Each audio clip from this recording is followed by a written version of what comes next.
എന്തു കുറവാ മക്കളെ പടച്ചോങ്ങക്ക് തന്ന്. സ്നേഹിക്കാം വാപ്പ, ജീവിതത്തിലേക്ക് പ്രാണനെ പോലെ നെഞ്ചോട് ചേർക്കാൻ ഒരു ഉമ്മ, അതില്ലാത്ത എത്ര മക്കൾ ഈ ദുനിയാവിലുണ്ട് എന്നറിയോ?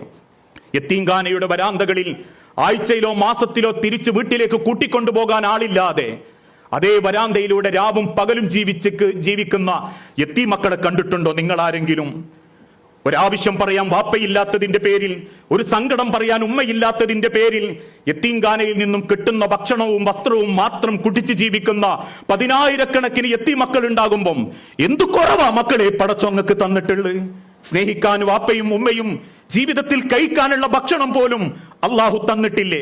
വിസർജിക്കാൻ കാത്തു നിൽക്കുന്ന ഒട്ടകത്തിന്റെ വിസർജ്യഭാഗത്ത് ചാണകത്തിന് വേണ്ടി കാത്തു നിൽക്കുന്ന 100 കണക്കിന് മനുഷ്യരുണ്ടാകുമ്പം കരിച്ചതും പൊരിച്ചതും അല്ലെങ്കിൽ ഷവർമയും ബ്രോസ്റ്റുമായി ഈ ദുനിയാവിൽ പടച്ചോൻ സൗഭാഗ്യങ്ങൾ നീട്ടിത്തരുമ്പോ ഓരോ കണക്കും അള്ളാഹു ചോദിച്ചിട്ടല്ലാതെ അള്ളാഹുവിന്റെ കോടതിയിൽ നമുക്ക് കാലടികൾ വെക്കാൻ സാധിക്കുകയില്ല.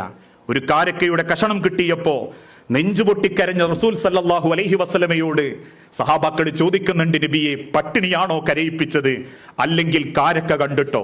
കാരക്കയുടെ കഷണം ചൂണ്ടി തിരുദൂതൻ തിരിച്ചു പറഞ്ഞ മറുപടി, വല്ലാഹി സുമ്മല തുസ്അലുന്ന യൗമഇദിൻ അനിൻ നഈം. അല്ലാഹു സാക്ഷി, ഈ കാരക്കയെ പറ്റി പോലും അല്ലാഹു നമ്മളോട് ചോദിക്കുക തന്നെ ചെയ്യും. ഈ ദുനിയാവിൽ നമുക്ക് നേടാനുള്ളത് ഈ ദുനിയാവിലെ കൊട്ടാരങ്ങളല്ല. എന്ത് സമ്പത്തുകൾ നേടിയാലും, എത്ര സൗന്ദര്യത്തിൽ തേച്ചമിനിക്ക് നടന്നാലും, ഒരു മനുഷ്യന്റെ ഏറ്റവും വലിയ സമ്പാദ്യം റബ്ബിനെ ഭയപ്പെടുന്ന ഒരു വിശ്വാസത്തെയും നന്മയുള്ള സ്വഭാവത്തിന്റെയും ഉടമകളാവുക എന്നുള്ളതാ. പലർക്കും പലതും ഉണ്ടാവാം ദുനിയാവില്. ചില ആളുകളെ പറ്റിയിട്ട് നമ്മൾ പറയാറില്ലേ, ആക്ക് നല്ല പൈസ ഉണ്ട്, കാണാൻ നല്ല ഭംഗിയുണ്ട്, പിന്നെന്താ സ്വഭാവം പറ്റ മോശ. കുട്ടീനെ കാണാൻ നല്ല വെളുപ്പ, നല്ല സൗന്ദര്യമുണ്ട്, പക്ഷെ കുട്ടിന്റെ സ്വഭാവം അത്ര ശരിയല്ല.